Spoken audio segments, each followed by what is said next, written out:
Consumer Choice Bill, first reading. David Cleandon. Mr Speaker, I move that the Smart Meters Consumer Choice Bill be now read a first time. Mr Speaker, at the appropriate time I intend to move that the bill be considered by the Commerce Select Committee.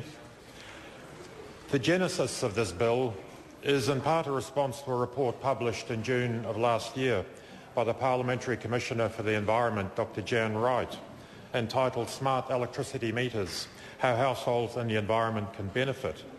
And this bill would give effect to the recommendations of the Commissioner, and it does this by ensuring that all meters would have functionality enabling them to automatically control loads and talk to smart appliances, and by requiring installers to give consumers the choice to have real-time information about their electricity use and variable tariffs so that they can make use of this function if they wish to, and that a variety of tariffs are available to consumers. It's known that new meters are currently being installed in households as part of a replacement program for very old equipment. And the meters being installed through this program are being described as smart. And while these meters are indeed capable of adding value by providing services useful to the power companies, they are not capable of delivering much of anything to the consumers. And this bill seeks to remedy that imbalance by ensuring that meters that are installed are genuinely smart and will provide choices and benefits to consumers as well as to the providers of electricity. The much less smart meters being rolled out now allow power companies to use them for remote meter reading. They avoid the need for meter readers to go into the homes. They cut costs for the companies, but that saving may or may not be passed on to consumers. The meters also allow for companies to data mine about the consumer's user profile, their consumption patterns, and enable remote disconnection or reconnection of supply. And while these are useful benefits for the providers, the same meters, the same hardware in effect, could be installed quite simply and cheaply with the capability to enable consumers to manage their power load to minimise cost on a differential or cost-reflective tariff. As well as saving households money, which is one of the core features and intentions of this bill, this would benefit the nation by making better use of installed energy generating capacity, by delaying the need for extra generation, and reducing carbon dioxide emissions from coal and gas stations because they would be required to run less often. The key difference between what is currently being rolled out and what we would like to see rolled out is the addition of a HAN, a home area network capability, enabling the functions that can deliver sustained demand reduction, reduce costs to the consumers through load shedding and load shifting. The cost of ensuring meters have this capability when they are installed is very low. To retrofit them later, as has been proposed by some, would be much, much more expensive. The Electricity Commission was charged with investigating whether the rollout of advanced metering infrastructure, effectively smart meters, should be regulated. And they came back with a recommendation that it is not necessary to extensively regulate the market or the rollout of these meters, that the benefits of regulation, of extensive regulation, would not outweigh the costs. And we have no quarrel with that part of the Commission's findings, to the extent that the regulation proposed in this bill is in fact a very light-handed regulation, a deliberately light-handed regulation, doing only enough to secure the necessary degree of standardisation and to ensure that consumers are offered the opportunity to exploit the benefits of the technology. The Parliamentary Commissioner for the Environment and a briefing note signed by the heads of a number of consumer-owned and council-owned lines or distribution companies advocated for a somewhat more stringent approach to regulation. The company saw the installation of smart meters as a significant building block towards a smart grid, which is already an objective in Australia, in many European countries and in parts of the US.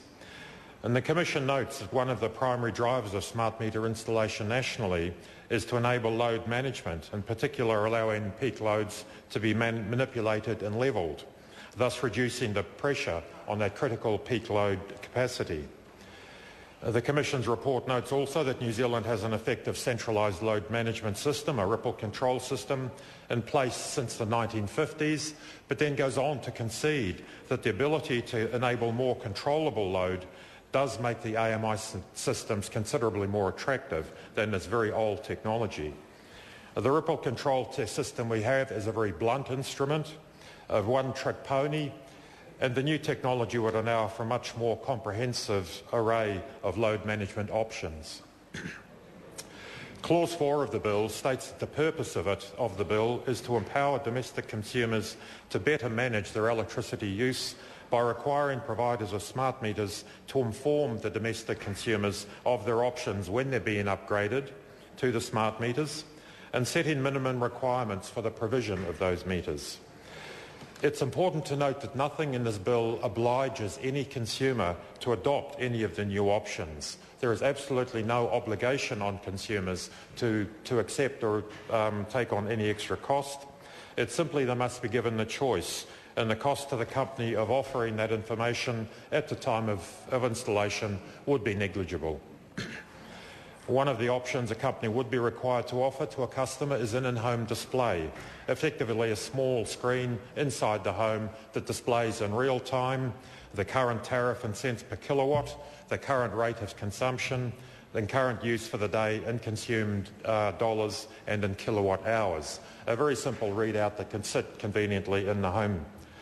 We know from experience and where these have been trialled in business premises and in domestic situations that such a real-time display works as a constant reminder to consumers of their consumption and is a prompt for them to turn off unnecessary, non-essential consumption at that moment. The unit's a very effective mechanism for initiating and embedding long-term behaviour changes around energy use and conservation. And this will benefit the individual consumer and again will reduce the demand, particularly for on-peak generation. The bill requires retailers to offer to consumers the choice of a cost-reflective tariff, an average price tariff or a low fixed charge tariff. Those who are currently on the low fixed charge will be able to stay on those if that is their preference. It's entirely in the consumer's hands. The cost-reflective tariff means a tariff where the customer pays a different rate according on the time of the day when the unit is consumed. These types of tariffs can be designed to closely signal a network cost, the generation cost of the electricity being consumed at any given time. The average price tariff simply means a tariff where the consumer pays the same fixed rate for each unit of electricity consumed within the fixed rate, reflecting the average cost of generation across the 24-hour period. And the low fixed charge tariff means an average price offered to people who consume low amounts of electricity as defined in the regulations. And these options, the spread of options, will allow householders to select the model that best provides for their needs, whether they're a large household with a relatively high demand, a young family perhaps, a growing young family, or a small low-user household, such as an older couple, lower needs, lower demand for electricity. All we're doing and seeking to do with this bill is to combine the available technology, well-proven technology, combining that with some options being offered to consumers to enable them to make intelligent choices and so reduce their cost. The bill is appropriately titled a Consumer Choice Bill. It suggests we use the readily available technology.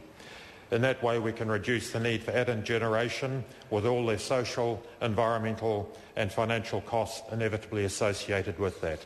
So I commend this bill to the House. Thank you. The question is that the motion be agreed to. Aaron Gilmore. Mr Speaker, look,